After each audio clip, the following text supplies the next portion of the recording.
vile vitafunuliwa. Ceux qui seront révélés. Ndio bado kupanda hata kwa akili ya Mungu. Ce n'est pas monter sur le cerveau de l'homme. Akisema nataka kuvipreshaka. On n'a jamais même prêché cela. Tu kama vilipanda kwa akili yetu C'est la montée de l'intelligence, ça devait être asema prêché. macho yalionaka Les yeux n'ont jamais vu na cela. masikio yashikia. Même les oreilles pas même Ndio entendu. vile wanakutanisha wewe na Ce sont mimi. les gens qui sont préparés pour vous et moi. Kwa maana tukombane. Voilà pourquoi nous devons livrer la vraie bataille sur cette terre. Dunia nayo haipende ukafike kule. Le monde ne veut pas que tu ailles à Ndio kwa maana Dieu. kuna tuletenie. Pourquoi il nous retient? Iko naweka ma publicité partout. Le monde a fait des publicités peu partout. Publicité ya hii dunia. La publicité de ce monde. Na sisi tunafanya publicité ya Mungu wetu. Nous aussi nous faisons la publicité de notre Dieu. Tuko naonesha mbingu wetu yafika kwa metu kuna yonesha vile. Nous démontrons le ciel alors que nous ne sommes pas encore arrivés là. Siku tutaingia kule Les frère. jours nous serons entrés là. Yesu anasema ni faida kali kupata dunia Jésus yote. dit à quoi ça vous sert de gagner le monde entier Poteza buchima. et de perdre la vie, l'âme. Juu ile siku Parce que ce jour, frère, Frère. mutakuwa maaji yote. tous les gens de tous les âges seront là. Tutaona kwanza Adamu tutamwona ile siku. Nous verrons d'abord Adam ce jour-là. Jobu tutamwona. verrons Job. Yule tuko nasoma mu vitabu tutamwona ile Nous siku. lisons dans les livres, nous allons le Huyu voir. Paul tutamwona ile siku. Paul, nous le verrons. Frère, Frère, itakuwa furaha mwingi sana. sera une grande joie. Asema ule kuna ile À tumaini. celui qui a cette espérance, Ejitakase siku kwa c'est siku. sanctifié jour après jour. Kujitakasa siku kwa C'est siku. sanctifié jour après jour. Hatutakwambia vile utajitakasa. On ne vous dira pas encore vous allez Siku vous unahubiri sanctifier. neno ya Nous Mungu. prêchons la parole Wewe de Dieu. ubebe neno ya Mungu. Prenez la parole de Dieu Ikusaidie et msafari. cela vous aide dans votre voie. Kama hapana Ce frère, n'est pas le cas, mon frère. unakuja mtu wa Vous dini devenez religieux, inakuangalia wewe. c'est là vous regardez. Hakuna mtu atalandaka sema patente neno ya Mungu haikuhubiriwa. Personne ne dira qu'à dire que la parole a été prêchée. Inahubiriwa mu 100%. Elle est prêchée à 100%. Ukweli mpaka vile La walileta, vérité telle qu'elle a été ndio vile apportée, walitransmettre. c'est comme cela que Dieu Ataongeza transmet. mambo mengine, Nous n'augmentons rien bali là. wanasema Yesu alishakuja. Ceux qui disent que Jésus est déjà venu. Kama Yesu alishakuja, Si réellement Jésus est déjà venu. jua nini wewe unafanya meza ya Bwana? Pourquoi il célèbre le repas du Seigneur? Meza ya Bwana Le repas du tuko Seigneur, naikumbuka c'est un mémoire. mpaka siku atakuja. Jusqu'à ce qu'il nous Yeye revienne. alishakuja, mbona unakumbuka tena Oui, il nini? est encore revenu. Pourquoi il se répète de sa venue? Unaona vile viko mfosete? Vous voyez comment ils sont dans la fausseté. Jésus est déjà venu. Oh, Yesu ashakuya. Sasa Mungu anafete meza ya Maintenant, Bwana. pourquoi c'est le Biblia inasema repas du Seigneur? tuko nakumbuka kifo yake mpaka siku Nous nous souvenons atakuja. de sa mort jusqu'à ce qu'il Tuko vienne. mimi tuko nafete meza ya C'est pour Bwana. cela que nous Yeye célébrons le ashakuja, repas du sasa Mungu Seigneur. anafete tena Il nini? est déjà venu. Comment est-ce que vous faites? Pourquoi vous le faites? Mwa confusion mpya Vous Mungu. voyez la confusion dans les affaires de Dieu. Ndio kwa maana C'est pour cela. pale Mungu alilamusha njoo Il y en a kusema qui ont été pafuashi suscités yake. par Dieu afin de parler à sa place. Haina bantu bote. Ce n'est pas tout le monde. Bamingi balilamuka juu walifunda masomo. Beaucoup se sont suscités parce qu'ils ont étudié. Hii hatuwezi kuishikia sama talijeble Nous ne hapana. pouvons pas comprendre de la même manière que la main Hii de ni Dieu. kwa ufunuo ndio tuko nilisikia C'est par la hivi. révélation qu'on s'est saisi de cette Bible. Usiwaze sema masomo yako ndio Et quand utakomprendre. vos études vous faciliteront à Ile comprendre. siku njia ya Emmaus Dans le chemin de bali Christ. babitume bakumfungula na Les Yesu. disciples n'ont pas même Beko découvert naye Jésus. kota kota. Ils étaient avec lui. Mais wakati alikuwa mshumba alikuwa naye. Quand il était vivant, ils ont été avec lui. Frère, Mungu inapaswa kwamba kila Mungu unifunulie mapenzi je yako. révèle moi ta volonté. Sinon frère, Sinon, watakufunika macho. vous serez aveuglés. Kuwaya kama niko na Mungu kumbe hauna Pourquoi naye. vous avez dit alors que vous ne lui avez pas? Beko natembea naye frère. Il marchait avec Alikuwa lui. niko nakuliaka naye. Il mangeait avec lui. Alikuwa niko naishi naye miaka yote. Il Ile était avec tatu. lui tous les années. C'est Ile 3 ans alikuwa naye. les 3 ans qu'ils sont avec lui. Alipaswa kumvumbula asema njoo yeye. Ils allaient découvrir que c'était lui. Pourquoi ils n'ont pas découvert que c'était Na lui? wewe unaweza kuja huko. Ensuite, tu peux venir Kila ici. siku unakuyaka mbele Tous les utambue jours, mapenzi yake. mais tu ne découvres pas sa volonté. Kwa maana tunamulilia Mungu. C'est pourquoi nous pleurons devant Dieu. Mungu ndiye Mungu akupatie masikio. Implore Dieu à vous donner les oreilles pour entendre la véritable parole de Dieu volonté yake vile et inatimilika. comprendre comment la volonté de Dieu s'accomplisse. Iko natimilika mdunia mimi Elle bado s'accomplit dans le monde, mais les gens Asema sont watakuwa na inaperçus. macho Ils auront des yeux, abataona. ils ne verront pas. Watakuwa na masikio Ils auront des oreilles, abatashikia. ils Ni n'entendront pas. macho kali ni masikio Il kali. s'agit de quels yeux ou de Ni quelles masikio ya oreilles? kiroho C'est les oreilles spirituelles na macho ya kiroho. et les yeux spirituels. Ndio utaona bien. C'est alors que tu verras bien. Ile siku ya mkazini nilisemaka. Je dis, Asema pa comprendre vya Mungu. Pour comprendre les affaires de Dieu, Inapaswa kuwe mu dimension spirituelle. vous devez entrer dans une dimension spirituelle. Kuwe mu dimension spirituelle. Et vous soyez dans cette dimension Mule ndio spirituelle.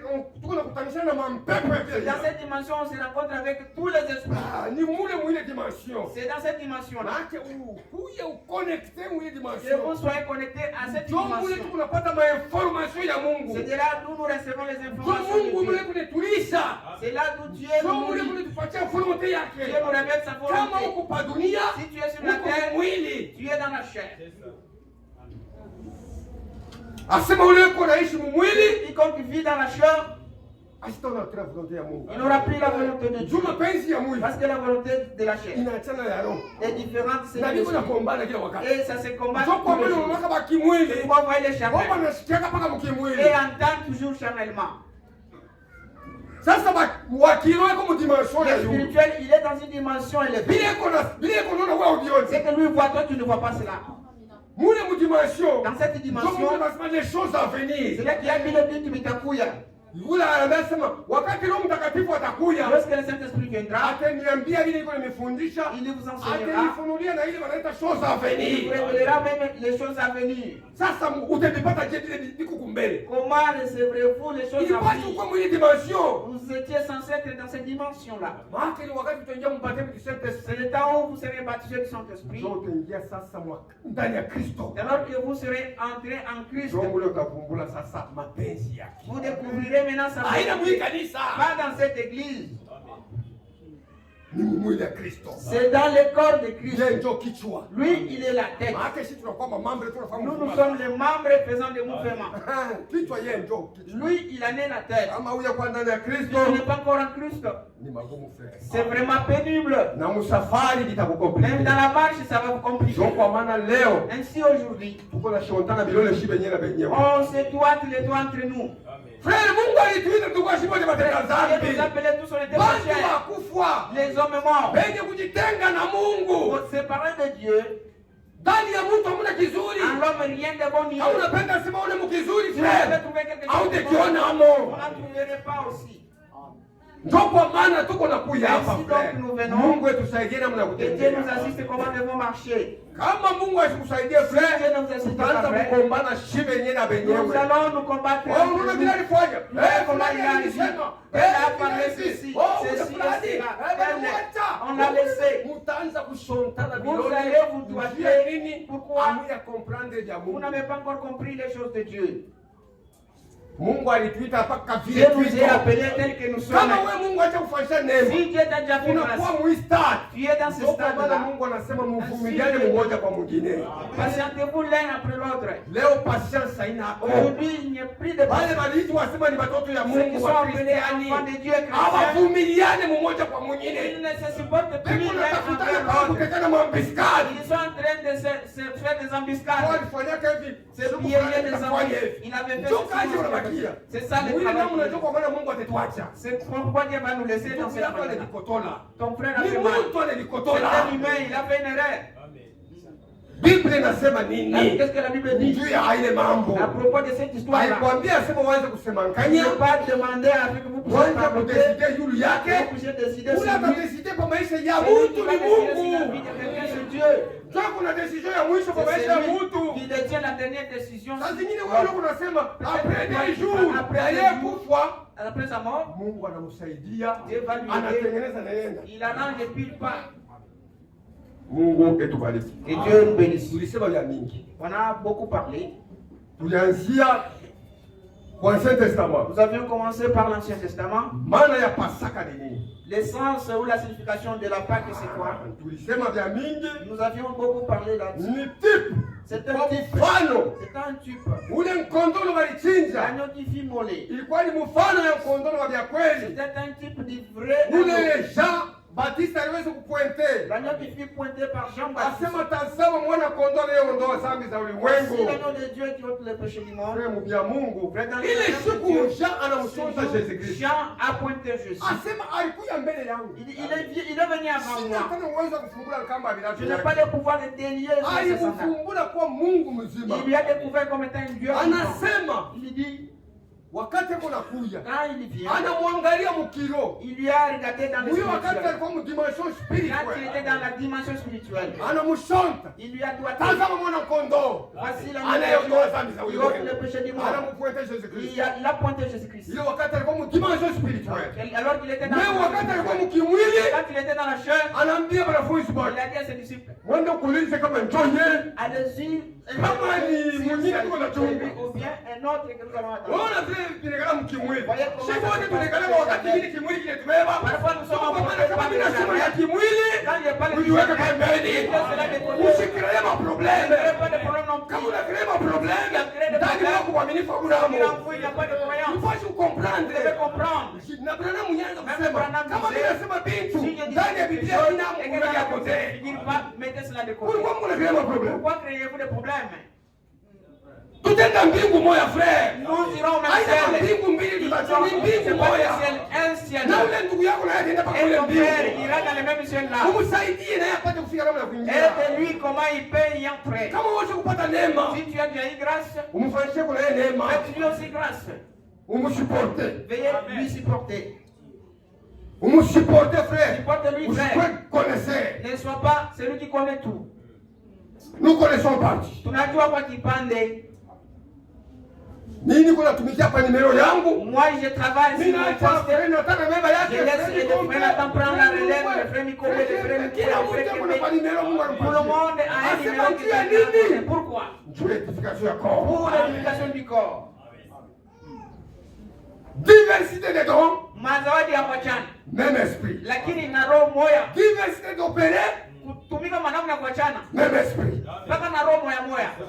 Kama ni esprit moja tutakombana C'est le frère. même esprit. Est-ce qu'allons-nous nous Oh, combattre? kila mtu yuko na namna yuko opérer. Chacun opère de sa manière. Sio vile Mungu aliviweka Ainsi frère. Dieu en a placé Mimi frère. sitapresha sana, alipasha kupeleza fulani. Il allait prêcher comme Uko en peuple. confusion. Vous êtes dans la confusion.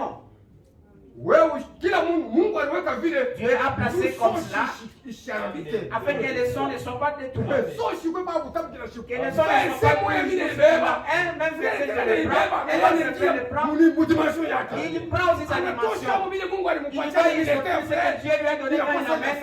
Ça devient encore du nouveau. Vitabu vyote vya mahistoire biko naisha Tous les livres historiques perdent ses Biko valeurs. nabakia paka vile. La Bible reste intacte. Verset moja. Un seul verset, Soma nous le lirons. biko paka na uwezo yake. Il aura toujours sa Kwa puissance. maana watu leo habaya Ainsi, comprendre. beaucoup de gens n'ont pas encore compris. Anasema Yesu Mungu asitende. Mungu wa zamani ndio anaanza kutenda. C'était le Dieu Ni ancien siku qui za opérait. kumwacha Celui frère. qui l'avions abandonné, Mungu frère. acha ashia tu acha. Dieu, Mungu asitatoka kwa fashi yake. Dieu ne quittera pas de sa place. Nishinde tu unatoka kwa fashi C'est yake. nous qui quittons de nos places. Mungu etubariki. Que Dieu bénisse. Shimama njoo kuheshima neno la Mungu. Nous allons nous lever pour l'honneur de la parole de Dieu. Tutasoma mpaka Exode 12. Ils ont toujours Tutasoma mpaka verset mbele moja. les livres d'Exode chapitre 12. Maintenant, nous allons lire un seul verset. Exode 12 kwanza Kitabu kusoma. cha Kutoka sura 12 Tutasoma mpaka 25. mstari ya 25. Exode 12 25. Exode 12, 25. Hii mashuku tunaanza hapo, tunaanza mpaka pa kuanzia Les mpaka jours pale. précédents ont commencé au premier verset. Kuruka muli mdomo kwa vya En mingi. descendant, c'est là qu'il y a beaucoup. Hatuwezi kurudia On ne peut plus kwenda encore mbele. récapituler. Tunasoma Nous allons 25 là-bas. nasema hivi. Je lis le verset 25. Quand vous serez entrés dans le pays que l'Éternel vous donnera, Wakati ile mtaingia mwile nchi yenyewe vile atawapatia selon sa promesse, kufuatana na malako yake, vous observerez cet usage sacré. mtangalishaka hii kutumia kwa kimungu. Et lorsque vos enfants vous diront, Na wakati watoto wetu que wataniambia, signifie pour vous cet usage, afu hii mambo maana yayo, hii kazi maana yayo ni nini? vous répondrez, Mtajibu, c'est les sacrifices de Pâques à l'honneur de ni l'Éternel, sadaka ya Pasaka ajua utukufu wa milele. qui a passé par-dessus les maisons des enfants d'Israël en Égypte, Alipita yulu ya manyumba ya watoto wa Israeli mu Misri, lorsqu'il frappa l'Égypte et qu'il sauva nos maisons. wakati mwamoya alikuwa anapiga Misri na akaepusha manyumba yetu, Le peuple s'inclinant et se prosternant. na batu wakatonga magoti na kuinama. Baba wa kumbingu, mfalme wetu, tunainama mbele ya uso yako. Tunajitambua kwa makosefu, Mungu wetu, tunakuwa mu presence yako.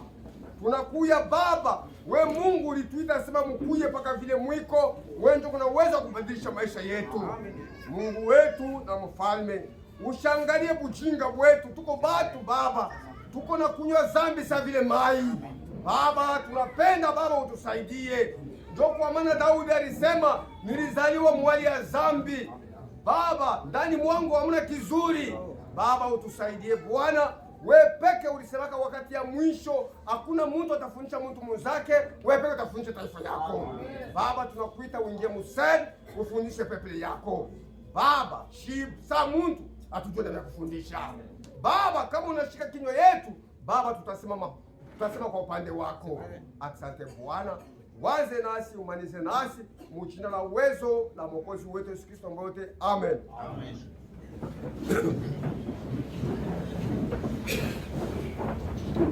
Ulisema hivi, asema kila kitu tuko nafanya, tout ce que nous faisons, inapashi kikuwe na maana mwa fulani, doit être significatif. Hatuwezi kufanya njuu ya kufurahishana tu. Nous ne ferions rien pour plaire seulement aux gens. Tunafanya kitu na maana yake. Nous allons faire chaque chose avec un sens. Ndio kwa maana balibambia batoto wa Israeli. Ainsi, il fit dire aux enfants d'Israël, kama munaenda munaingia mwile nchi, quand vous serez entrés dans ce pays, mais malheureusement, lakini kwa ole, balishindwa kuingia. Ils ont échoué d'y entrer. Wale baliingia frère, ceux qui sont entrés, frère, il y en a que deux. Wale bali observer bile balisema kule. Observer ce ni wale bawili, c'est les deux là. Ndio banaenda kufundisha ile Mungu alisema. Ils sont allés enseigner ce que Dieu avait dit. Amen. Mungu atatimiza tena bawili frère. Dieu est prêt à accomplir même avec deux. Enlèvement kama inafanikana tena bawili. Mungu anasema kazi ilifanikana pate. Dieu dira l'œuvre a été faite. Abakweba mingi ataba zetu. Mungu anasema alitimiza mapenzi yake. Dieu dira qu'il a pu accomplir sa volonté. Ni bale bawili ba Josué na Caleb. Ndio banaenda kukonte hii mambo ile ilipita kwa Egypte. Ils sont allés raconter ce qui s'était passé. Wote ni bale bazalikuwa mu Parce désert. que les restes sont nés dans le désert. Egypte. Ils ne savaient pas quoi Ils Égypte. Ils ne savaient pas Canaan. Walikuwa ndani hapo beko vierge. Ils étaient vierges d'esprit. Bale ba connaisseurs wote balibakia mu désert. Tous les connaisseurs furent restés dans le désert. Leo frère, kama tunalenga aujourd'hui, mu mabaa. Nous allons prendre dans les bas. Et l'enlèvement sera nul pour nous. Juu ya nini? Pourquoi? Mubicho wetu mnakuwa mambo ya nini? Dans nos têtes, c'est rempli de beaucoup de choses. Munakuwa vitu vya mingi. Il y en a maintenant beaucoup de choses. Il y a beaucoup de connaissances. Kujua kupita na Mungu mwenyewe. Ils connaissent même de plus que Dieu maintenant. Kama unajiachilia kwa Mungu, si vous vous abandonnez à Dieu, atakuonesha na hii age tuko naishi. Il va vous orienter na mademo kani kuna mvairi hiki kizazi. Quels sont les démons qui envahissent cet âge frère? Banabii banaanza kukitamani. Les prophètes ont désiré. Ndio hivi tuko naona bora kuviona. Ce que nous voyons est pas visible. Livre d'Apocalypse frère. Le livre d'Apocalypse frère. Abayue na kuiona. Ils ne connaissent pas ça. Daniel asikujua balimwambia Daniel ne connaissait pas, on leur a dit c'est le. Asiwe mambo ya Apocalypse. Ils ne savaient pas. Na ile wewe uko najua. Mais ce que vous connaissez. Nous sommes les plus jeunes frères. Jérémie abayue hivi tu unasikia. Jérémie Apocalypse frère kwao. Apocalypse pour eux. Kisha kupita baadhi kutamani wakafika. Ils désiraient arriver là. Wakasikia vile Mungu apply. Entendre les promesses que Dieu allait accomplir son plan. Mais vous et moi, avons eu grâce de vivre pendant cet âge. Tusonde kitabu livre symbolique. Le livre ya mfano. Kile kiko cha matata me Mungu alitupatia. C'est vraiment difficile mais Dieu nous en a accordé. Frère, kile Daniel anaanza kutamania. Anaona tu mbali. Wanasema tia muhuri. On lui a demandé de sceller. Wakati ya mwisho. Ce sont les choses du temps de la fin. Ba prophète wote wanaanza kutamani. Tous les prophètes ont désiré. Nos frères ont désiré cela. Mais vous, Dieu t'a fait grâce. Vous êtes dans cet âge. Unafanya nini na imani? Que faites-vous avec cette unatukuza Mungu? Avez-vous glorifié Dieu? Wala unatukuza dunia? Ou vous glorifiez le monde?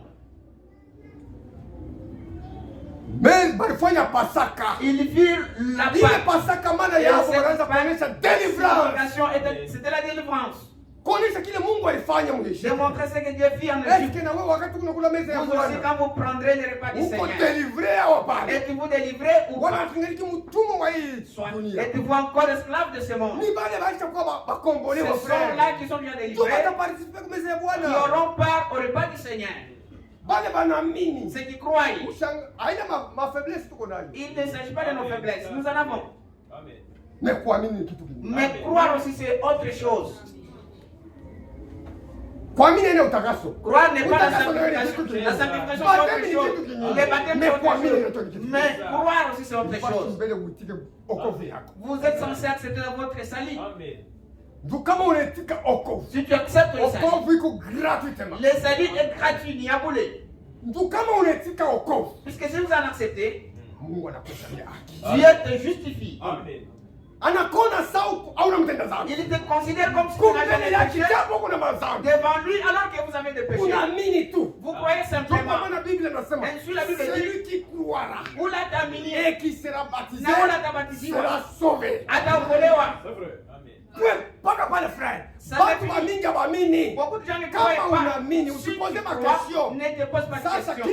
Mais après que vous ayez cru, il y a maintenant des choses qui nous accompagnent. Malama. Les signes vont nous accompagner. Kitu cha kwanza mbele croire. Croire quoi? Croire l'œuvre qui vient accomplir à la croix. 1 Corinthiens. Wakorintho wa kwanza.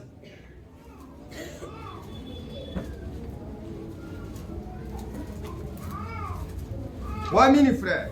Croire. 1 Corinthiens chapitre 1. Wakorintho sura moja. 3e 18. Commençons par le verset 18. Car la prédication de la croix est une folie pour ceux qui périssent. Maana mahubiri ya msalaba ni wazimu kwa wale wakupotea. Mais pour nous qui sommes sauvés, lakini kwetu sisi wenye elle est kuokoka une puissance de Dieu. mahubiri iko ni uwezo wa kutokea kwa Mungu. Kuamini tu frère. Kazi ya msalaba. L'œuvre de la croix. Haina kuamini kazi ya mtu. Pas l'œuvre d'un humain quelconque. La prédication de la croix. Mahubiri ya msalaba. Qui était Jésus? Nani mwenye alikuwa Yesu? Dieu manifesté en chair. Mungu mwenye kuonekana mwili. Ilipasi ule anaamini. Fallait Kazi ya Golgotha. Ndani ile kazi. En cette œuvre, il y a une puissance d'enlever le péché. Muko uwezo frère. Il y a la puissance frère. Kupatia bushima bwa milele. De te donner la vie éternelle. Mambo mingi frère mkuamini kazi ya msalaba. Il y a beaucoup de choses en croyant l'œuvre de la croix.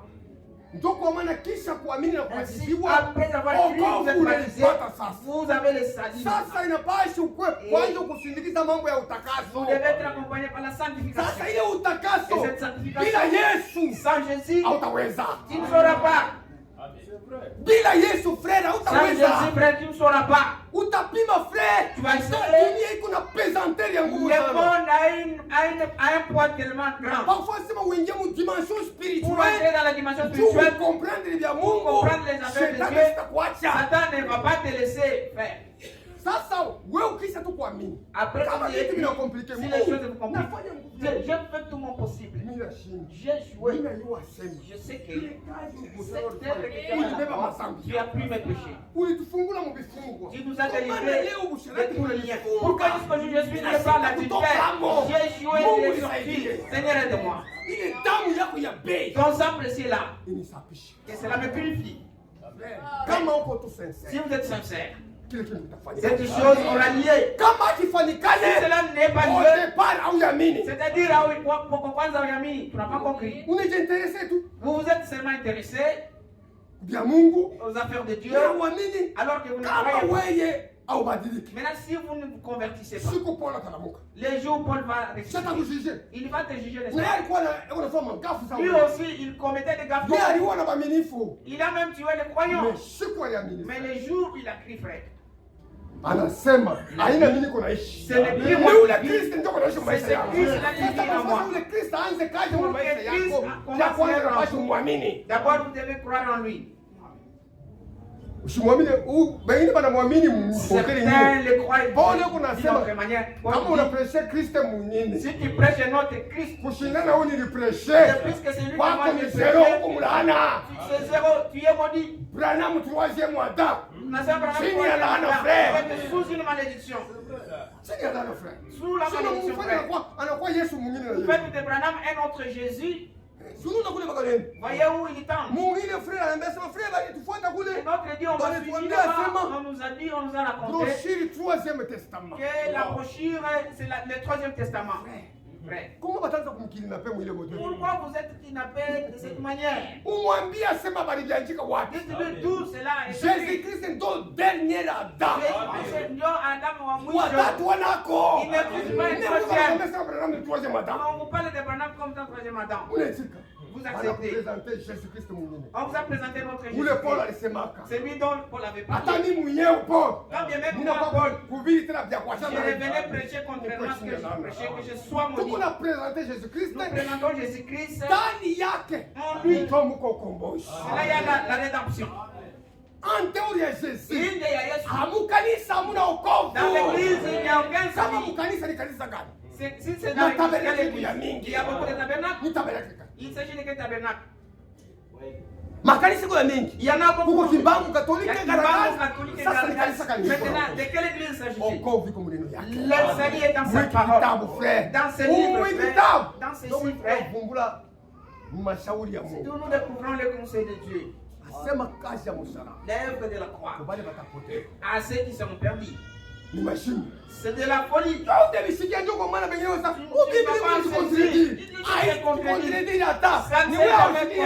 C'est toi qui n'en saisis pas. Biblia iko Kenya kwenye yana. La Bible est intacte. Mungu yeye mwenyewe anapika kwa signature. Dieu lui-même en a posé sa signature.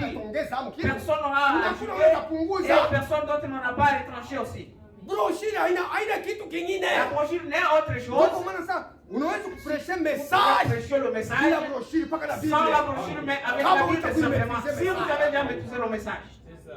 Amen. Est-ce que kama unatafuta kwenda kuconvaincre si vous voulez aller convaincre un Kimbangiste, utamconvaincre na brochure. Allez-vous le convaincre avec la brochure? Atakusikia. Il va vous écouter. Sitakwambia sema tu vitabu yao. Il vous dira que c'est Comme vile ton kwa livre. watemwe de Jehova. Comme c'est des témoins du Beba Jéhovah. Bible frère. Prends la Bible avec toi, frère. Message. Présente-lui À le partir de la message Bible. à partir de la Bible.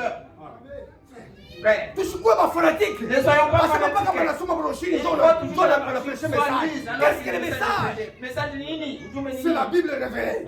Biblia imefunua. Ndio message. Voilà le message. Iko na rucha mu Ça Biblia. ramène l'homme à la Kwa maana Bible. unaweza kuprêcher message C'est pourquoi mpaka na Biblia. le message fut prêché avec la Bible.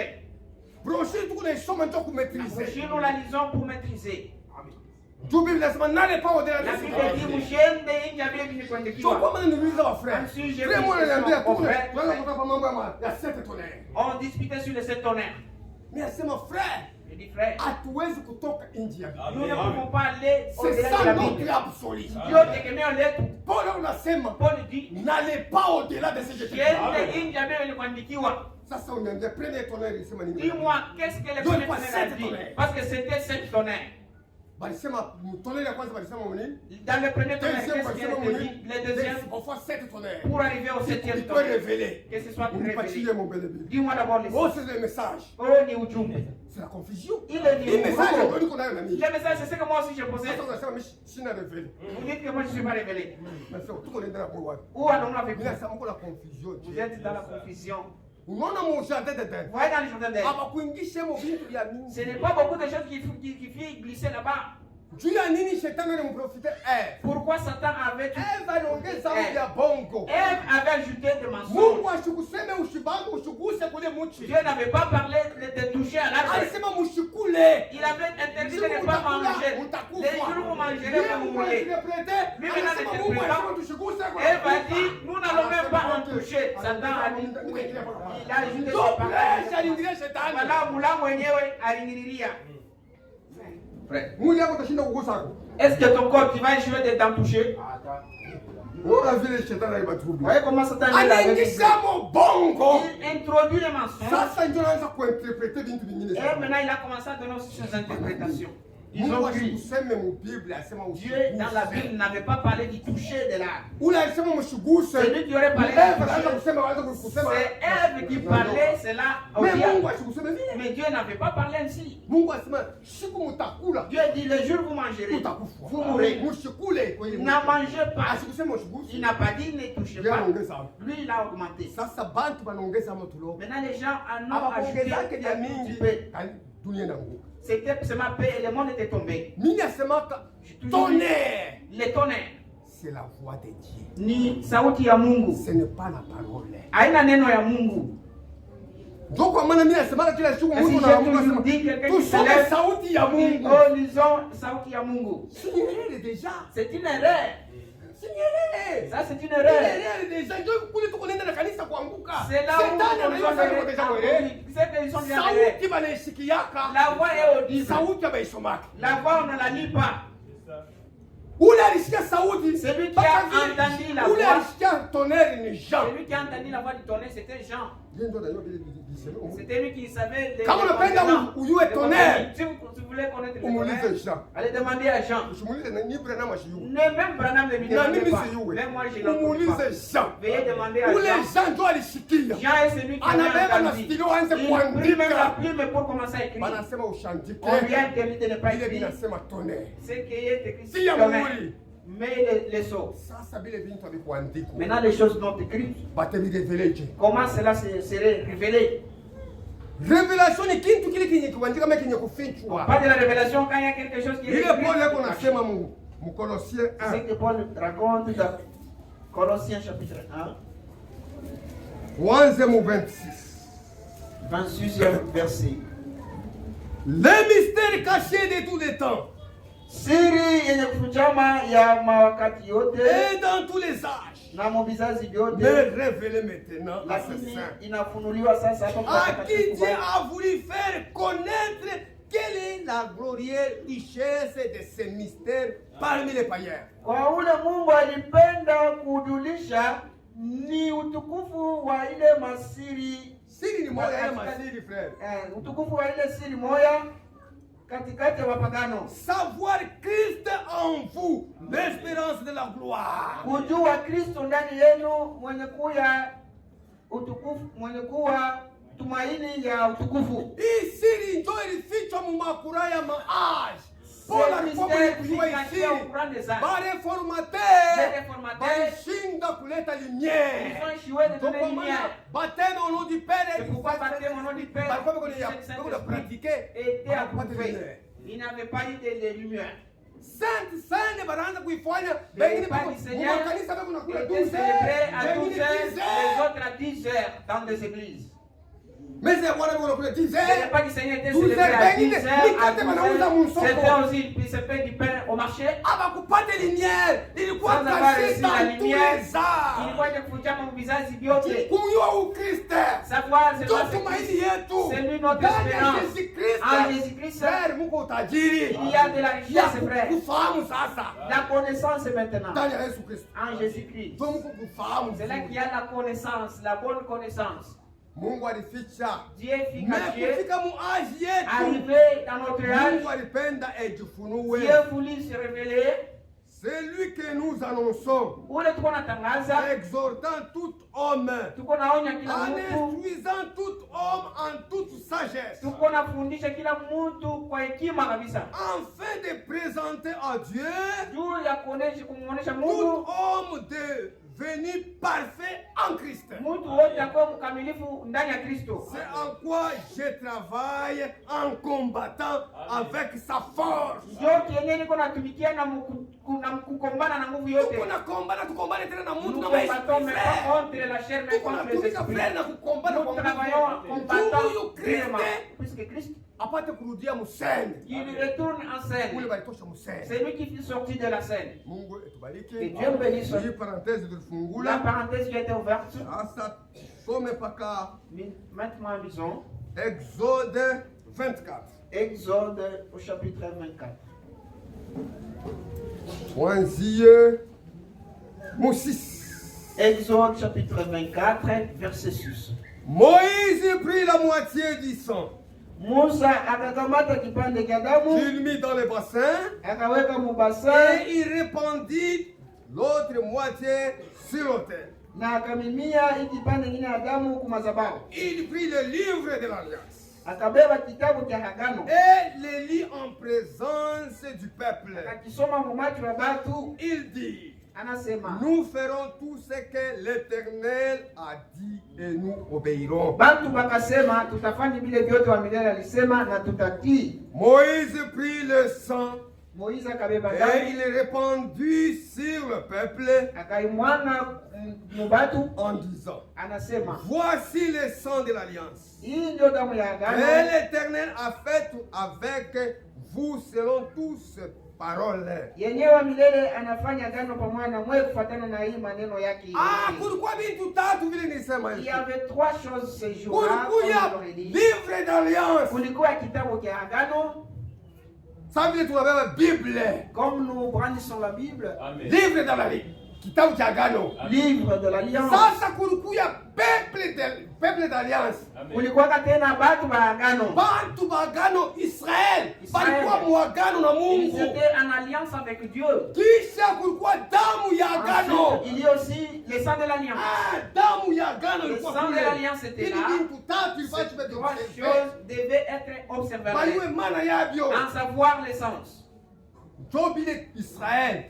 Wakati anebambia Mungu peple yenye kuachana na peple ingine. Peple différent de tous les autres peuples. Kutoka Misri, unatoka yote, unakuja peple hapa. Vous devenez un peuple mis à part. Manake Bashi alibasomea mkitabu vile viliandikwa mo. Vous devez lire ce qui est écrit dans le livre. Wanasema bo benyewe. Et même on répondit, nous obéirons et nous observerons ce qui est écrit. Kisha kusema vile. Après qu'ils aient répondu, anabeba sasa damu. Moïse prit maintenant du sang. Anamimia kitabu cha agano. Il aspergea sur le livre, Mazabau sur na kubatu wenye bagano. et sur le peuple de l'alliance. Voilà comment ça s'était passé ce jour. Sasa ile agano walisema vile walifanya hiyo je. L'alliance qu'ils fait comme ça. Mrefu ya safari. À la longue du voyage. Aliweza kuivioler. Ils ont pu violer cette alliance là. Tasoma Jérémie 31. Lisons le livre Jérémie au chapitre 31.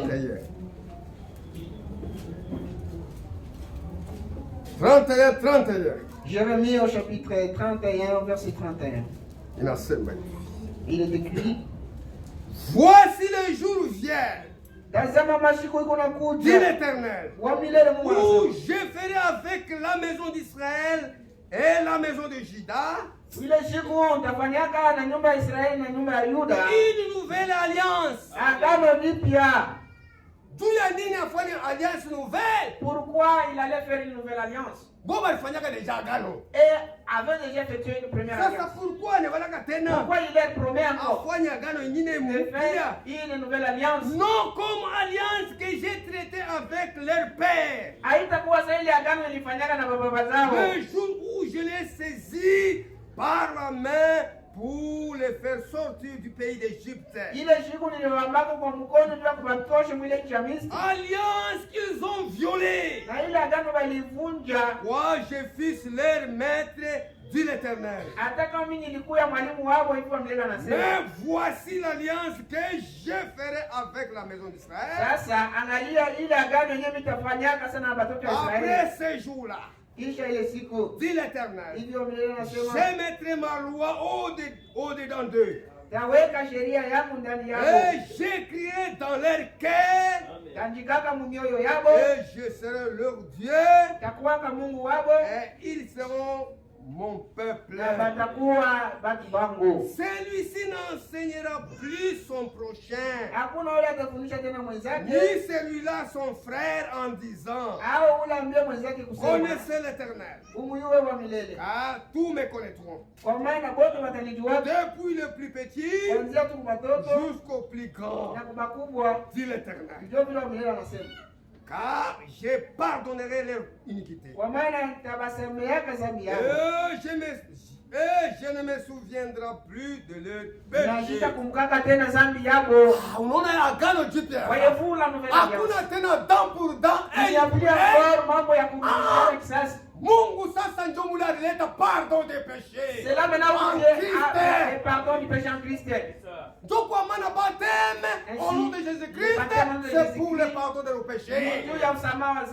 Pardon ilikuwa ndani ya Kristo. Le pardon était en Christ. Ile loi ya kwanza mkwe pardon. La première loi ne figurait pas le pardon. Dent pour dent.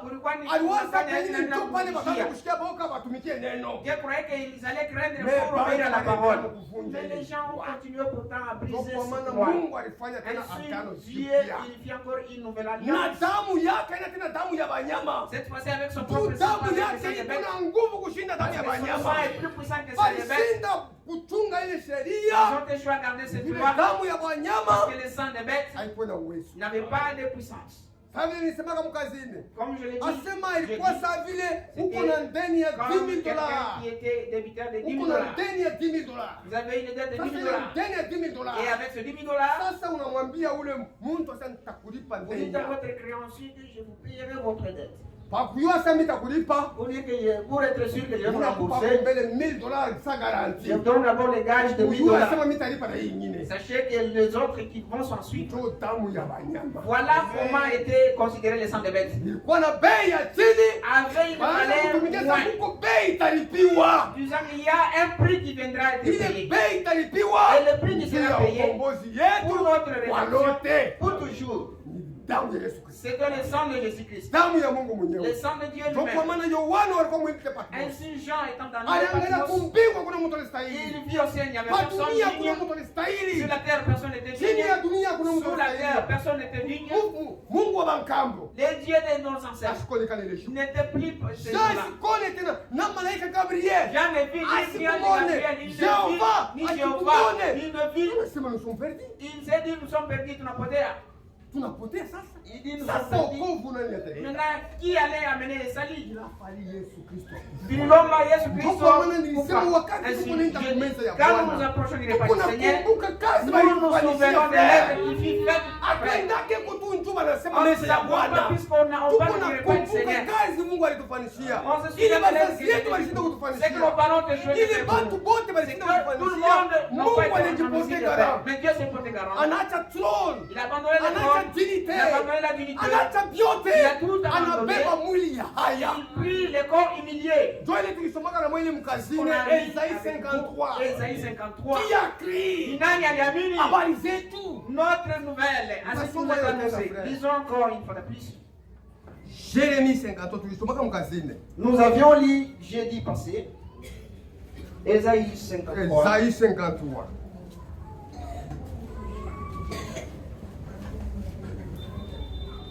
Esaïe 53. Isaya makumi tano na tatu. Inasema hivi.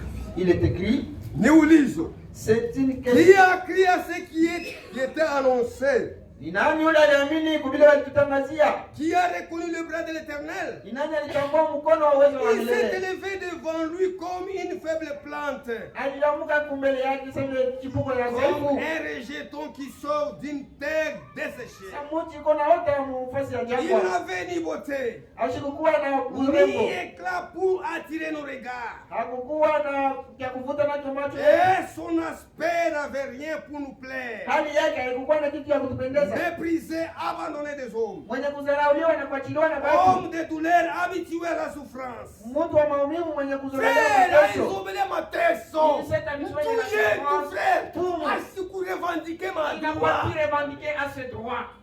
Alizoea frère. Il s'est Manake habitué. kama wanasema anazoea, Quand il est question de ilikuwa s'habituer, kulijakimile dharau. c'est-à-dire il s'est accumulé. Wewe kuna mzarau mwanadamu Il est yote. méprisé de Wewe toute unapita manière. kwa yetu Abraham. Et dit, Wewe depuis kuna que nani? tu vas faire Abraham. Wewe mtu Mais- unajifanya kuya quelque Toi, chose. tu te fais Wewe quoi? fulani. Toi, quel- Wewe mzarau mwanadamu Il fut yote. méprisé de toute façon. Homme de douleur, Mtu wa maumivu habitué à la souffrance. mwenye kuzoea mateso. Ali juu yako juu yangu mimi C'était frère. pour vous et pour moi, mon frère. Alizoea frère. Il s'était habitué. Asiseme frère, Il n'a ma pas frère dit. wanapitisha mo Les frère. frères, Non frère yako nafanisha yamo. Il y va Wanapitisha volontairement. mo. Il Kama va alisema vraiment vile wewe na dépasser mimi les tupashi kuokolewa. il ne devait pas, nous ne devons pas être sauvés, vous et moi. Asema bantu benye wanapita mo. Les gens ont exagéré. Abayua sema niko Me Mungu. mépriser comme cela, il ne savent pas que je suis Dieu. Ile kazi alipenda atumike. Ma lèvre qu'il Wewe avait, kuzoea. il était habitué à la souffrance. Tuendelee. Méprisé, abandonné des hommes. Zarau mwenye kudharauliwa na Homme de kuachiliwa na douleur watu. habitué à la souffrance. Mtu wa maumivu mwenye kuzoea mateso. Semblable à celui qu'on détourne les visages. Alikuwa mwenye kufanana na ule baba mtupia mkongo. Nous l'avons dédaigné. Tulimbeula. Nous l'avons fait de lui aucun cas. Hatukumshituka hata kidogo. Frère, abakumshituke Frère, frère. de lui aucun Tuko cas. na frère. Merci, frère. Hata kama wakushituke. Même si on fait de vous Usikreye aucun cas, maproblème. n'en fait pas un problème. Ayez en vous les sentiments qui étaient en Ndani Jésus-Christ. yenu kuna ile nia iko ndani ya Yesu. Comment leo tunafanya problème? Pourquoi créons des problèmes? Qui a créé ou aliamini sitaleta problème? C'est lui qui a créé n'enverra pas de problème. Kama makanisa mko ma Dans problème. les églises, il y a des problèmes. Bamingi abamini. Parce que beaucoup ne croyaient pas. Kila mtu alikuwa na objectif. Chacun était suivi d'un objectif. Ile objectif alikuwa nayo. Il a Anashinda kuyatenda. échoué d'aboutir à cela. Ana créé des gars. Voilà maintenant qu'il crée des gars. Huyo alikuja kunjua anje kumsaidia. Celui-là est venu pour qu'il soit aidé. Abamsaidie. Il n'est pas aidé. Ana créé des gars. Il crée des dégâts. Mimi hapa nisaidie. Je ne suis pas Huko aidé. wengine Il y en a aussi. ni kipagano. C'est Hivi du wangu paganisme. baimba ko trois des fois kwa wengine. Ils ont chanté chez moi, on est des fois, mais chez les autres. Ndio vile tuko na kuya muhimu Est-ce ya que Mungu. c'est les objectifs que nous Ni poursuivons juu ya dans la wokovu. Jésus? C'est pour les salis. Frère. Tuko naangalia pa kumacho kule walifanya hivyo kwa kufanya. On est là pour comparer. Beko nafanya selon ma moyen. Selon les Selon ma moyens. occasion. Selon les occasions qui se présentent. On est d'accord comme tukilio 5 jours. Au des 5 Baada jours, kuteso badakre makosa batumu. que les diacres deviennent comme des esclaves. Badakre benye bakuja. Les diacres ne viennent pas. Frère, niko niulize. Je vais vous interroger. Mbaulize ile banapataka tu pamoja salaire. Demandez-les les salaires qu'ils reçoivent chaque fin du mois. Ile mwenye ndio mwenye banipaka haina ni mwenye ndio mwenye banipaka ile salaire. Mbaulize. Ile Allez salaire. demander les salaires. Atabakia pa kwa mashinde kutumika kazi. Il va rester ici sans pour autant travailler. Nyumba yake itaishije? Comment sa maison va survivre? Kama mnapenda sababu j'occuper Si totalement na vous mwenye. voulez qu'il s'occupe Na totalement mwenye de vous, j'occuper totalement na vous bon. aussi, occupez-vous totalement d'eux. Ndio vile niko frère. C'est comme ça que Oui, les choses se j'occuper présentent. totalement na bon. Veuillez vous occuper d'eux totalement. Batatumika kazi. Ils vont travailler. Mungu tuko nenda na mwenye. Vous voyez-vous là où Mungu vous en anashtaki avez. wengine na Mungu mkosa. Vous agitez aussi les autres, vous autres, vous êtes en erreur. Huku tuko na tamize frère. Ici, nous Kila faisons mtu la mission. mafasi yake. Chacun a sa place. Na mwe mwichokipe. Et vous aussi, vous occupez de Frère, nilisema ile shuku. Frère, j'ai dit Niko c'est narudia ça. mon frère. Je reprends encore. Juu ya nini? Pourquoi? Tamka kwa kitu yenu. Que les 100 soient Frère, satisfaits. uko na 100,000 kunyumba. Frère, vous avez 100 000 chez vous à la maison. Leo unakuya Aujourd'hui, vous venez, unaleta 500 francs vous sasa. venez offrir comme offrande 500 francs. 1000 francs. Munyumba Vous yako. donnez 1000 francs dans la maison de Dieu. Mungu atakuona je? Comment Dieu va vous considérer? Mwishi. Un voleur. Escroc. Mugorofi. Kipide. Watama. Unaona? Voyez-vous? Au lieu ya kuleta 5,000, Au lieu d'amener 5 000, ulishakweka bareme ni 500 na 1000 francs. vous avez placé un barème de 500 et 1000 francs. C'est la limite. Sasa kuna tunaenda na mwewe. Maintenant, où allons-nous Sasa avec vous? ile unatafuta sasa Avec ça, wale Mungu anaweka mkazi. c'est là que Dieu a placé dans le L'ouvrier travail. mérite son salaire. Mtendakazi anastahili mshahara wake. Haina sema tu ni neno ya Mungu frère. C'est la parole de Dieu, Ule frère. alisema ya kutoa ile mimi ndio. C'est lui qui a recommandé d'offrir, ce n'est pas Ule moi. alisema mambo ya dima ile C'est mimi lui qui ndio. a recommandé la dîme, ce C'est n'est la pas moi. parole de Dieu. Ni neno la Mungu. Kama unaheshimia, Si vous honorez cela, ukitumikia, vous allez obéir à Mbona cela vitu vitaendeka bien? et les choses vont bien marcher.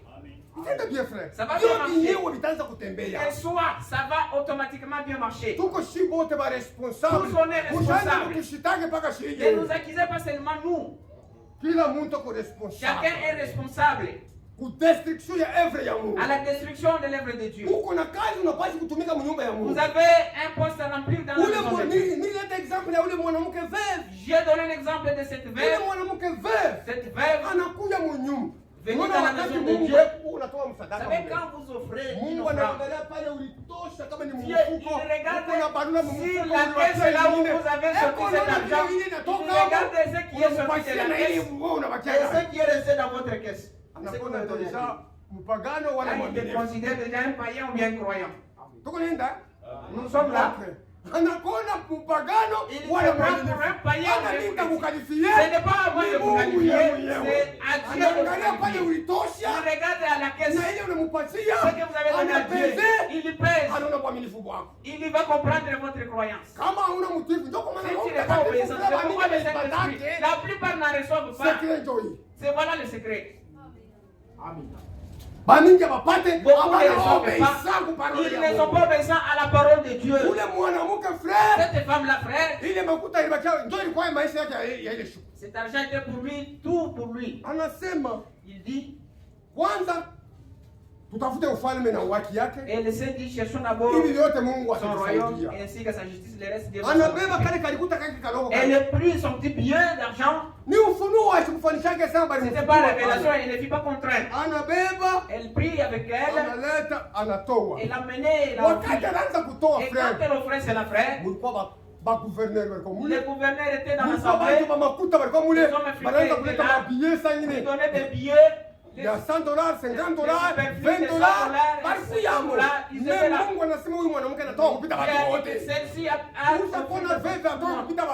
avez-vous vu déjà une veuve qui paie plus que tout le monde? Il y a une chose qu'elle avait faite. Dieu a dit d'où était sorti l'argent et ce qui était là-bas et ce qu'elle avait offert, Dieu avait apprécié. Voilà comment Dieu apprécie aussi les gens. Si Dieu t'en donne beaucoup, faites selon la possibilité que vous avez reçue. Nous continuons. Où sommes-nous arrivés? Cependant, ce sont nos souffrances qu'il a portées. Ce sont de nos douleurs qui s'est chargé. Et nous l'avons considéré comme puni. Frappé de Dieu et humilié. Mais il était blessé pour nos péchés. Brisé pour nos iniquités. Le châtiment qui nous donne la paix est tombé sur lui. Et c'est par ces maîtrises que nous sommes guéris.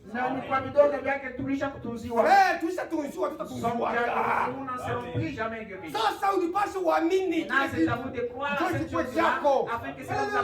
abandonné. Frère, we kama leo kamambo kaloko frère kucréer un problème. Commence à en faire des problèmes. Et maintenant, où avez-vous placé ces écritures? Tasoma deuxième Pierre.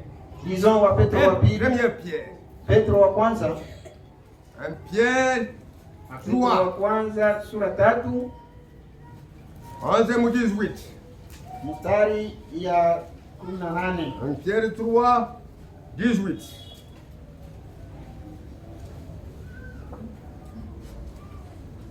Christ aussi a souffert une fois pour tout, pour les péchés. Kristo naye aliteswa mara moja kwa lote juu ya dhambi. Lui juste pour les injustes. Yeye mwenye haki juu ya wale wasio haki. Afin de nous amener à Dieu. Juu ya kutupeleka kwa Mungu. Ayant été mis en mort, ayant à la chair. Benye kufa kupitia mwili. Mais ayant été rendu vivant quant à l'esprit. Benye kuwa na hai kupitia roho. Dans lequel aussi il est allé prêcher aux esprits en prison.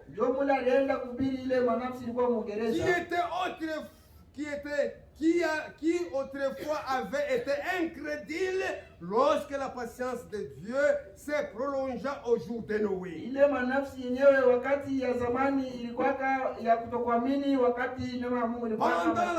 Pendant la construction de l'arche, dans lequel un petit nombre de personnes, c'est-à-dire 8 filles sauvées à travers l'eau.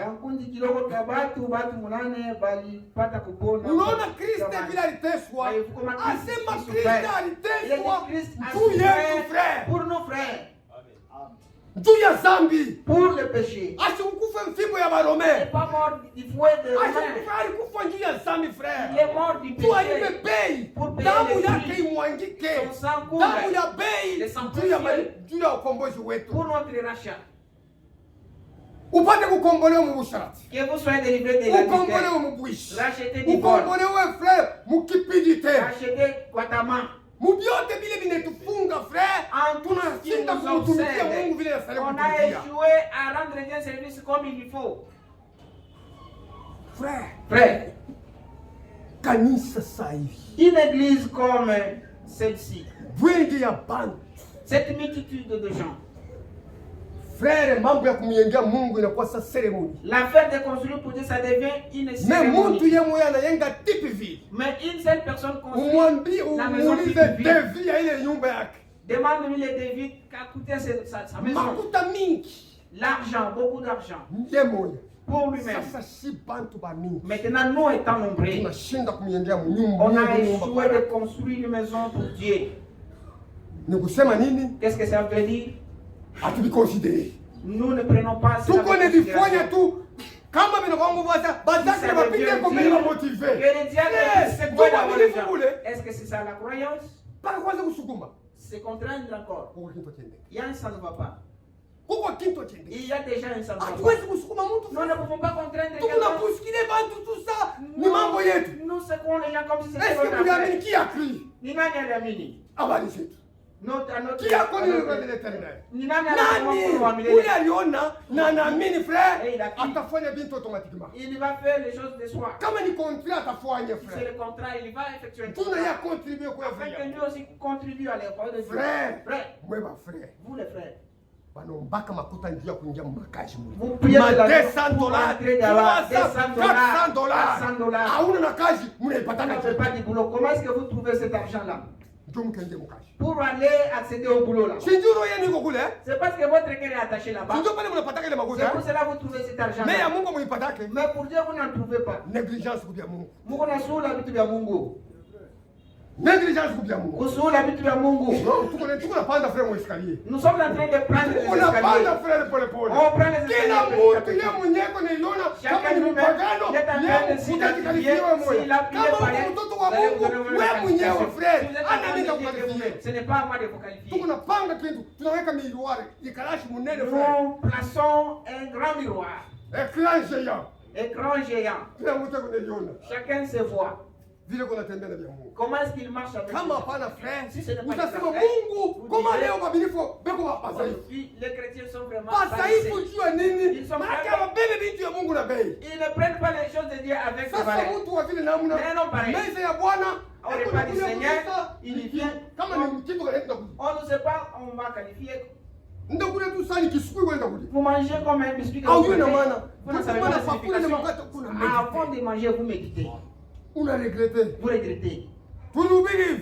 Quand vous prêchez. À ce moment-là, il faut 7 jours avant il y a de messe. Il faisait 7 jours avant de la Pâque. Ils ont dégagé les levains dans leur maison. J'ai dit que du levain, ça représente le péché. Chacun, pendant 7 jours, ne devait pas garder du levain dans les pains. Ça typifiait le péché. Du péché, ça détruit les assemblées. Ça détruit ma famille. Ça détruit les familles. Voilà du levain.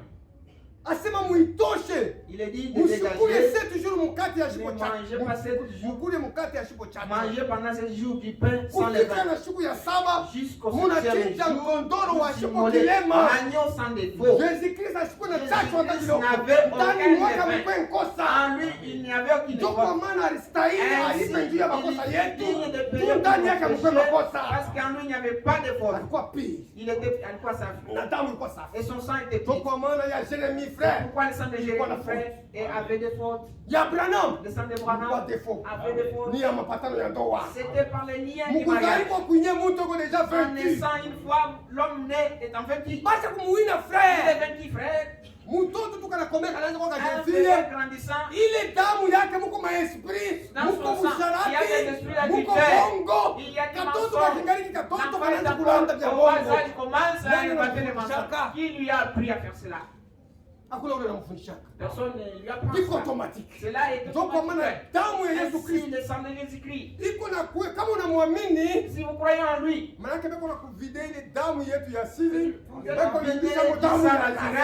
vient le sang de Jésus-Christ. Et vous naissez en ce sang-là, il n'y a pas d'erreur. Si les gens vivent le sang pour y avoir de l'innocence, combien de fois Dieu ne va pas faire cette chose? Mungu atafanya nini?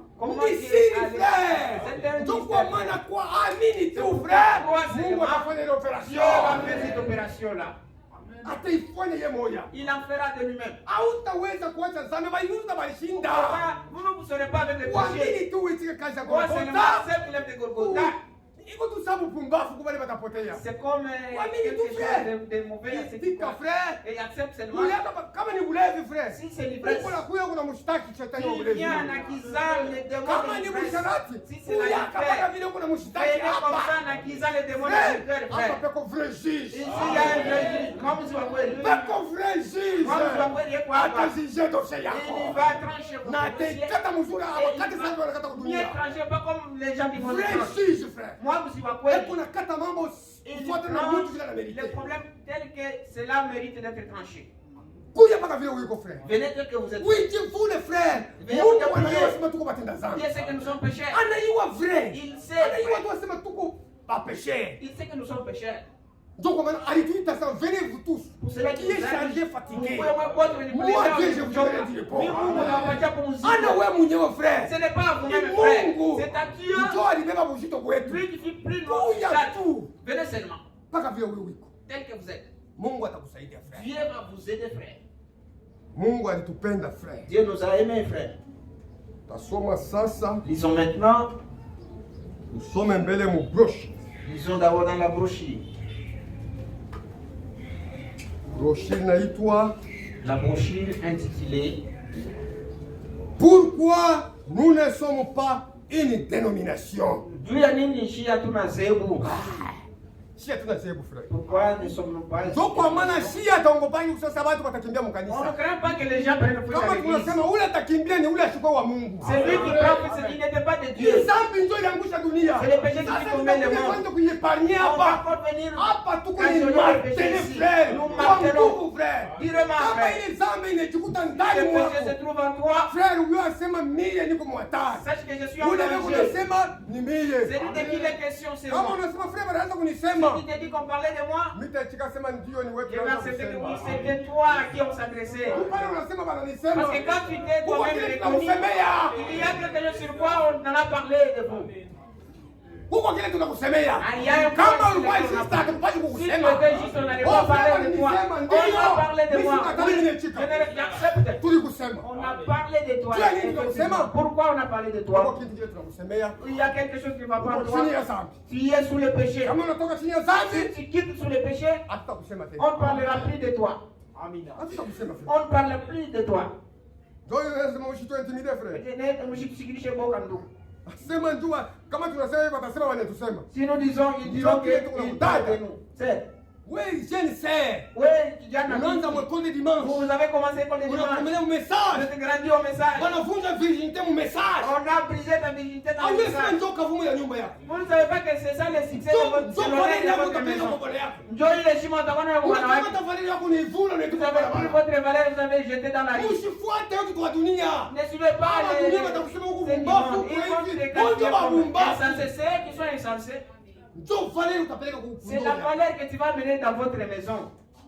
Sasa wewe ukingaliki mu jeune sœur mu message Jeune sœur Mujumbe, unavunja mubikini. tu brises ta Mu virginité nyumba ya wazazi yako. à la maison de tes parents. Crédit. Uko akutokamini. Omba Mungu. Omba huruma. Prie Dieu, demande pardon. Umwambie Mungu. Dis à Dieu, Nimesha kupoteza mubikini. Dieu, j'ai déjà perdu ma virginité. Unalivunja mubikini yako. C'est lui qui a Njoo Bwana yako maisha. vierge. C'est celui ton mari dans la vie. Comme il est parti. Sasa nani atakuoa tena? Maintenant, qui va te prendre en mariage encore? Unalivunja mubikini C'est yako. lui qui t'avait développé Njoo Bwana là. yako C'est bien lui, alianza. ton mari qui avait commencé avec Njoo toi. Bwana yako. C'est celui ton Sasa mari. jua nini umwacha na kukimbia. Pourquoi tu lui as laissé te prendre? Unaenda kutafuta mtu mwingine kabebe haya. Tu cherches maintenant que quelqu'un d'autre porte ta honte là.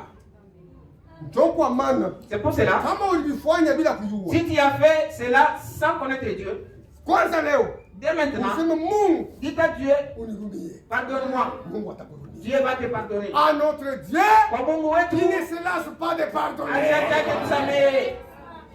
Una mwa Mungu. Dis à Dieu, Dieu. Saa zingine sikubishiki yake. Peut-être que je n'avais pas bien Nianze compris. kuanza sema njoo bia bien. Je croyais que c'est ça la bonne Unapoteza méthode. mzikira yangu. J'ai perdu ma virginité. Unapoteza valeur yangu. J'ai perdu ma valeur. Unifanyishe kwa neema. Fais-moi une Ule grâce. Bwana utanibeba. L'homme qui me prendra mariage, Dispose moyo wake. dispose son cœur, Abebe haya yangu. qu'il prenne ma honte.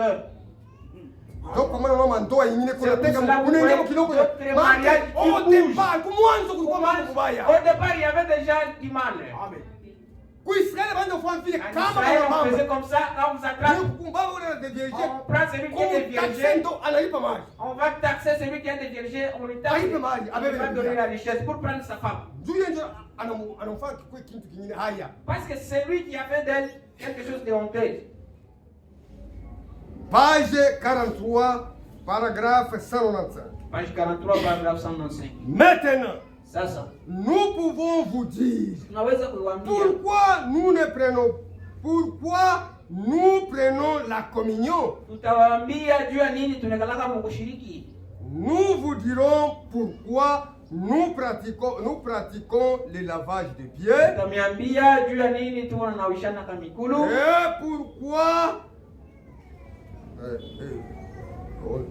pourquoi ne nous voulons pas laisser les membres prendre la communion si nous savons qu'ils vivent dans le péché? Tutaniambia juu ya nini atupendake ba memba bakaribie kumukate kama biko naishi maisha ya zambi. Ndio kwa maana tuko na prepare mtoshe chache. C'est pourquoi nous préparons. Tutaleta tu mesi ya Bwana mwanze kula mtesoni. On ne peut pas seulement célébrer les ordres, vous prendrez les jugements. Tuko na ubiri. Pourquoi nous prêchons? Kila mtu akatoshe bile bilikuwa mnyumba. Que chacun aille sortir ce qui était dans la maison. Zambi ndio ile tulifanya. Les péchés c'est ce qu'on a commis. Ndio ile Mungu alikuwa kufuia bantu njia zambi. C'est pour cela que Jésus est venu. Atuseme tu ulifanya zambi toka wende hapa. Haina ndio tuna péché. Allez-y sortez non. Tuko na péché wewe wa zambi ukuwe nayo hapa. Nous prêchons que celui qui a dit péché. Kutoka uibiache hapa. Yesu Kristo mchome. Que Jésus-Christ puisse brûler cela. Toke libéré. Vous quittez ici libéré. Mais peke yetu tutaweza. Et nous-mêmes nous sommes. Mais Dieu a le pouvoir de faire cela. C'est pourquoi ces 2 ou 3 dernières semaines, je suis allé d'un membre à l'autre. Vous avez vos petits querelles aussi. Ni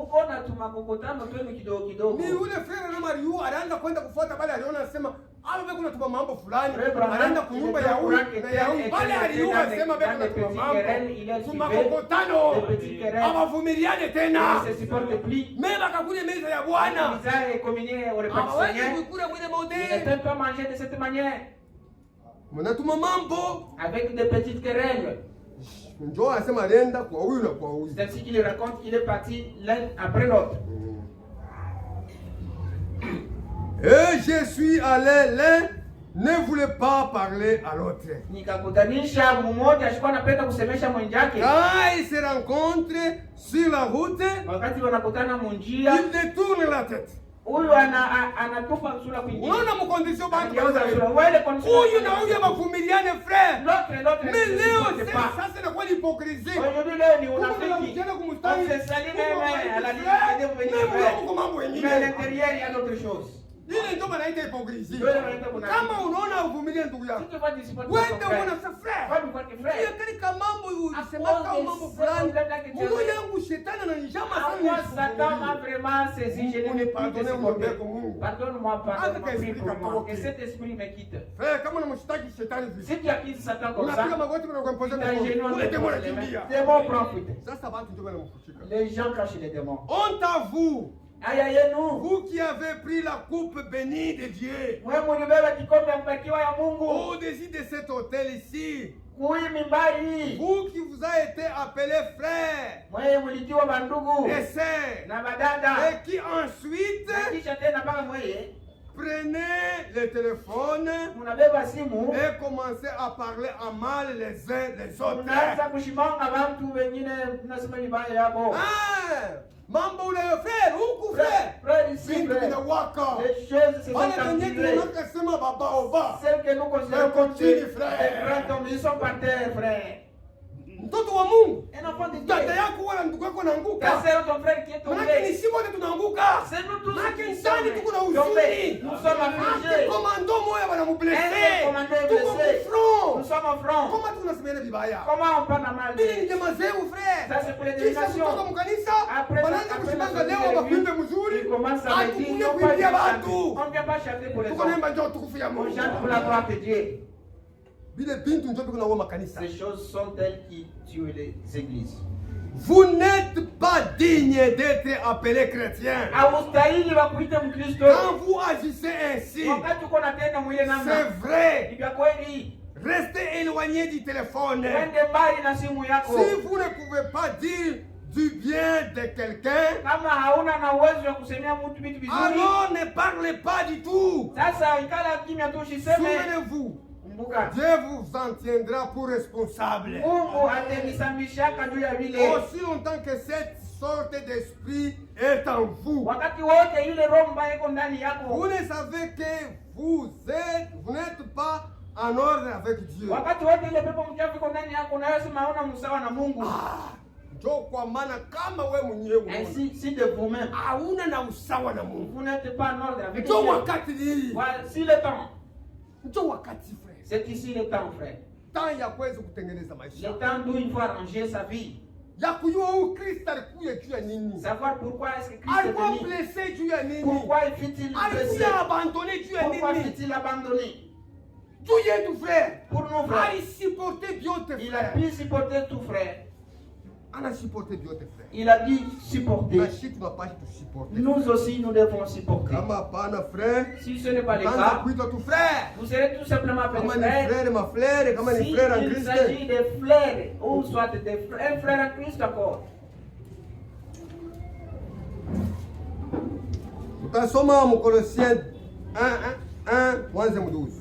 Lisons dans le livre de Colossiens chapitre 1 verset 12. Unaona tunaanza kuchoka sasa. Je vois que nous sommes en train de nous approcher. Rendez grâce au Père Mungu pigie Bwana asante. qui vous a rendu capable d'avoir part à l'héritage. Mwenyewe aliwawezesha kuwa na sehemu kurithi. Tumrudishie sifa yake frère. Rendons grâce au Père. Kwa ule alitufanyishia tunapata neema frère ya kusurmonter hii dunia frère. Laodicée frère, muko mademo ya mingi. Il y a beaucoup de démons. Demo wa kiburi. Démons Demo d'orgueil. wa kupenda pesa. Demo de Demo cupidité. mademo ya mingi frère. Beaucoup Iko de ni démons mwilai. se trouvent dans Sasa cet âge. shiye Et maintenant, ndio Paulo anasema rende grâce au Père. mshukuru Mungu. Tumshukuru Mungu kila kitufanyia Rendons grâce au frère. Père. Ni nani ni ule Mungu aliita? Qui celui qui a appelé Anajikuta sasa mnyumba ya Bwana se eko trouve maintenant dans la maison du Seigneur, étant libre, Mwishe sifa. qu'il puisse lui Qui rendre. nous a rendu capable Alituwezesha d'avoir part à l'héritage ya kuwa na sehemu kurithi des saints dans la ya lumière. watakatifu katika nuru. Non, si hatutembei tena mwingiza On marche frère. plus dans les ténèbres. Aina sema ni vitu tulipata kwa masomo Ce pana. n'est pas qu'on a Ni trouvé cela. Mungu tu anitupatia kwa neema Dieu frère. par sa grâce nous a Huko bantu donné. walifunda Il y a theologie des frères frère. la théologie, Mais hawapata hivi vitu. mais ils ne sont pas révélés ces Mais si choses. kwa neema. Mais nous, par la grâce, Mungu anatufanyishia. Dieu nous a fait Et qui nous a délivrés de la puissance des ténèbres. alitukomboa kwa ile uwezo ya giza. Et nous a transportés dans le royaume du Fils et de son amour. Alitubeba mwile ufalme ya mwana wake ya mapendo. Frère, anatutosha ku puissance ya giza. Il nous a sortis de la puissance du ténèbre. Kuko uwezo moya Il y frère. a une puissance, frère. Ile si atupende meko kwenye tukokota. Nous ne voulons pas, mais ça nous a tués. Mais Mungu anakufanyisha unakuwa capable Dieu t'a rendu capable ya kuweza kusurmonter vile. de pouvoir surmonter cela. Unashukuru Mungu. Rends grâce à Donc Dieu. maana tukuna kule bakule meza Ainsi, frère. pour nous Tukuna approcher kule de na ile la furaha. nous approchons Kukumbuka avec kile joie. Mungu alitufanyishia. Nous souvenons de ce que Dieu fit. En qui nous avons la rédemption, la rémission des péchés. Ndani yake tuko na usamaha wa dhambi yetu na wokovu. Ndani ya Kristo frère, Kristo, Mungu frère. alitupardonner. Dieu nous a pardonné. Kulikuwa watu walifanya mambo ya kuachana Qui chana. ont fait Ile différents- tuko na ubiri hapa ya mubaya. Des crimes, Mais mauvais wakati crimes. tu unaamini, Mais unaanza quand il y a kuregrete Christ, vile. unaanza regretter. Mungu anakufanyisha neema. Dieu te fait grâce. Anakupatia msamaha. Il t'accorde le Manake vile pardon. vyote anavirumia. Il pardonne tout ce qui fait. Ananisafisha. Il nettoie cela. Sasa ushaanza kurudia tena mubile Ne tena. retournez plus dans ces Kama choses. unarudia amo, Si tu retournes là-bas, unakosea wewe mwenyewe. tu te causes du tort à toi-même. Il est l'image du Dieu vivant, du Yeah. Dieu invisible. Ni picha Mungu asionekana. Huyu Yesu alikuwa ni picha ya Mungu asiyejulikana. Kama unapenda uone Si Mungu, vous voulez voir Dieu, one Jésus Kristo. regarde Jésus. Njoo sura ya Mungu. C'est la Njoo face Biblia de Dieu. inasema, il est l'image du Dieu invisible. Yeye ni picha ya Mungu asionekana. Wakati unaona Yesu, Lorsque tu vois ndio Jésus, vile Mungu tu dis iko. que c'est comme c'est la Ni forme Mungu de na Dieu. yeye. Il est aussi un homme. Mungu naye kumbe ni Mungu. Dieu aussi c'est un Image homme. ya Mungu. L'image Mungu de Dieu Dieu. manifesté en chair. Mungu mwenye kuonekana mwili. Anatembea pa dunia Image sur ndani ya terre. Yesu Kristo. En L'image de Dieu. Ni picha ya Mungu. Na sisi tunakuwa image ya Kristo. Nous aussi nous devenons Na l'image sisi de Christ. tutembea. Yesu anaweza kutembea mpaka vile Mungu. Jésus marchait conformément à Dieu. Asikwanze anasema nani atanakiza kupesha? Il dira qui m'accusera du péché. Hakuna kama mtu aliweza kumshona. Personne n'est fidèle. Banaanza kutafuta sasa ya kumshitaki On nani? cherchait par Beko où natafuta ni l'accuser. mafasi gani bamwakize? On est en train Mais de ndani prier mwana un peu nikuyemo. partout, mais en lui rien Na ne si ndani ya Kristo Et frère nous aussi en Christ, asema qui condamnera les élus de Dieu? Ni nani atahukumu wateule wa Mungu? Hakuna hata mmoja frère. Mungu asiye tupardonner. Dieu nous a déjà pardonné. Inapaswa uitike pardon yako. Vous devez accepter votre pardon. Kulikuwa mtu mmoja. Un homme vit. Natafuta kuchu. Inakuwa tu esprit njoo. Cela me vient dans l'esprit. Kulikuwa mtu mmoja. Un homme, il y avait un homme. Ule kijana alikuwa militaire. Ce jeune homme était militaire. Ni frère na mimi unasema ile On me histoire. raconte cette histoire. Muile vita ya deuxième guerre mondiale. Pendant la deuxième Ule guerre mu mondiale. vita ya deuxième guerre Pendant mondiale. la deuxième guerre Mulikuwa mondiale. kijana moja Il fit un jeune aliendaka homme kumvita. qui s'est rendu à la guerre. Kama alikimbiaka Je ne kumvita. sais pas s'il avait des Kama ni mambo épées. kanilifika Au kule. front, je ne sais pas si Bana quelqu'un mubamba fait. asema yako desert. Il fut saisi comme un des épées. Anakimbia njoo loi ya mwarme. Parce que la loi de Kama l'armée, frère unakimbia kufro. si tu prends fruit of Frère God, banaweza kukuua. on va te tuer. Ndio kwa maana ni avancer ni avancer. Il faut toujours avancer. Nasema ugeuke kimya mimi nakupiga masasa Si mgongo. tu veux te Tunaenda retrouver kumbele. moi-même, je vais te fusiller. Tu ya nini? Pourquoi? Tuko tunatafuta victoire. Nous cherchons la victoire. Sio vile ba commando C'est beko. comme cela avec les Hawezi commandants. kurudia. Tu ne peux pas Na régresser. frère soldat hawezi kumkorompe. Un vrai soldat ne peut pas être corrompu. Kama leo biko hivi ni dunia frère. Si ça marche ainsi, Mais c'est c'est le pas monde. ba vrai Mais commando. nous sommes les vrais Ba soldat commandants. wa Kristo. Les soldats Hawezi de Christ. kutukorompe Nous ne na sommes pas hatuwezi corrompus. kurudia On ne kumkongo. peut pas régresser. Ule bwana Cet homme, bana mfunga ce sema jeune homme fit alikimbia kumvita. il a pris fuite à la guerre. Anamrudisha mu On prison. lui a enfermé dans une prison. Ule mu prison Dans cette prison, kulikuwa rafiki yake moja. il y avait son ami quelconque. Et son ami là, Alikuwa rafiki wa president. il était aussi ami au président. Ile wakati ni kulikuwa president Abraham Lincoln. À ce temps-là, c'était Abraham Lincoln qui était Ule président. Abraham Lincoln alikuwa president. Abraham Lincoln Ule était à bwana son alikuwa règne. na marafiki mawili. Celui-là Rafiki avait president des amis, na rafiki un ule ami soldat président prisonnier. et un autre ami. Anakuwa pale saa prisonnier intermédiaire soldat. sasa. Maintenant, il était intermédiaire entre les deux. Mpaka vile Kristo yuko pale Comme yeye Christ mpatanishi. Et Baki na Mungu. les médiateurs Ndio entre vile les hommes et Dieu. Lui aussi était là comme Sasa ça. anaenda kwa president. Il s'est rendu auprès du Asema président. president. Président, Mimi najua pia ule kijana. je connais bien au fond Ni ce jeune kijana wa homme. nguvu. C'est un jeune homme Ile fort. mambo ilifika mimi si comprendre. Cette histoire qui arrive, moi, Ni ça me soldat dépasse. wa kweli. C'est un vrai Eko na soldat pambania qui nchi. combat pour ce pays. Ana plaidé. Il a plaidé. Ana plaidé. Il a plaidé. Asema asimérité kufa. Il ne mérite pas la mort. Asimérité kufa ule kijana. Ce jeune homme ne mérite pas de mourir. Je, ne unamwelewa? Comment est-ce que tu Bien. le connais? Je le Sasa connais au Abraham fond. Lincoln Comme Abraham alijua na Lincoln. ule rafiki ana plaidé. Il connaissait aussi Il n'a pas ce si qui tu plaidait. vois les frères, Nous il n'a pas devons la connaître mort. les frères dans la maison de Dieu. Asema huyu ni mtoto wa Mungu ni ya Disant kweli. que l'autre est Ah, il tushaanza a kukudute. Il ne faut pas que vous soyez douter Ndio encore. kama tunaanza Si on kukudute commence à frère, douter de vous, frère, kunakuwa kitu kiendeke. il y a maintenant un savoir. Inapasi tuna frère ni frère. Nous devons vraiment savoir qu'il est frère et tuté. Sasa ule Abraham Lincoln Et maintenant, Abraham anasema Lincoln, kumbe hivi il dit maintenant, tunamwagracier. nous l'avons rendu grâce. Tunamfanyia neema. On lui accorde la Grâce grâce. présidentielle. Neema ya kutoka kwa president. Kama anadeside, S'il décide, hakuna ule hatari uone kama anadeside kama toka utatoka frère. Sio vile Mungu akisha kudeside, wewe utanyamaza, na Mungu anasema akite. Andike hana tena na mambo. En Christ frère. Ndani ya Kristo. Aida mkanisa ni ndani ya Ndani ya Yesu Kristo. Kristo. Ndani ya Yesu Ndio Kristo. kwa maana mumpende Voilà Yesu. pourquoi aimer Jésus. Anakamata, Le président, anamwandikia kwa papier. il écrit une note. Ana signé. Il Signé a apposé sa signature. Abraham Lincoln. Signé Abraham Lincoln. Wende Va ukampatia ule prisonnier. donner à ses prisonniers.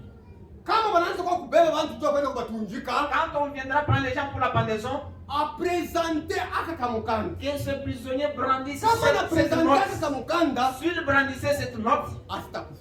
il ne sera pas mort. Sasa vile bakonesere wao wanajua nini? Comme les connaisseurs connaissent aussi trop, Vous connaissez vrai être connaisseur frère, ni bubaya. c'est là aussi c'est une règle. Mungu anasema anapenda watoto kiloko. Dieu dit Bali les wanapenda petits kufundishwa enfants kila qui siku. veulent être enseignés tous Kama les jours. frère nataka napanda Si kushe, les frères n'attendent niko pas de la attentif. chair, je suis à Sitasema mimi najua hapa. Je ne dirai pas que Ninaenda je kutafuta connais. kile Mungu Je atasema na commence Mungu. à chercher qu'est-ce que Dieu va parler Mungu au travers de mon atatufundisha frère. nini kupitia kwa Qu'est-ce que Mungu Dieu yangu? va m'enseigner au travers de mon Mwenyewe frère. anasema kwa kitu kimoja mimi Peut-être il dira que des na mimi na choses que je ne connais pas. profite. Mais kama wewe sawa sasa ndio Je suis petit. Diane, watoto kidogo. Mjukuu mu nyumba ya Mungu. C'est de l'orgueil dans la maison de Dieu.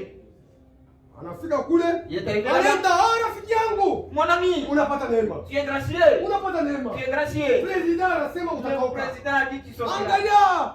Hapa aliandika na simu. Regarde sa note, il a signé. Ule prisonnier alikabeba. Le prisonnier a pris, il a lu. Ni kweli efu grasi. Cela est vrai, il est Sasa gracieux. Bwana. mon frère. Tu te moques de moi. Si ce petit papier. Le président a indiqué à signer. Et le président signe. Si le papier ici, là, tu te fous de moi. Il est venu pour te foutre de moi. C'est papier que le président fait. Le président n'était pas au bureau. Avec les cachets. Ils se sont rencontrés. Il est seulement des pièces. Savoir a un pouvoir. Il lui a dit, il a refusé. Il a retourné la note à son ami. Ah, vas-y, tu te fous de moi. Il a même son ami a ramassé ses papiers. Quand il a ramassé ça, il est rentré à la maison. Il dit que je vais donner demain. Alors que c'est là, il s'est exécuté. Le lendemain, à sa venue, il fut pendu la nuit. Il a pris le papier, il a donné à ceux qui allaient exécuter la part des autres. Ils ont dit on a eu un problème. On a tué quelqu'un que le président avait gracié. On a tué un innocent. C'est lui qui fit gracier. On l'a tué. Cela devait arriver au cours d'appel.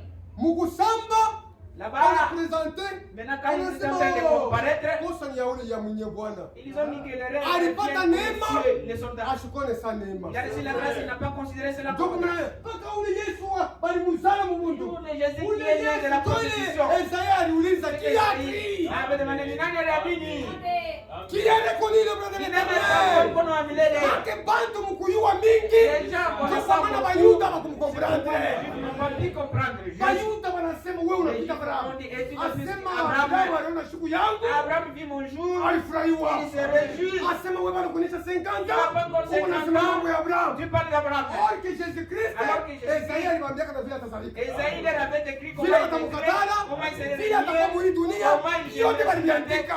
Mais en avance, ils n'ont pas eu des yeux pour voir. Que Dieu nous bénisse.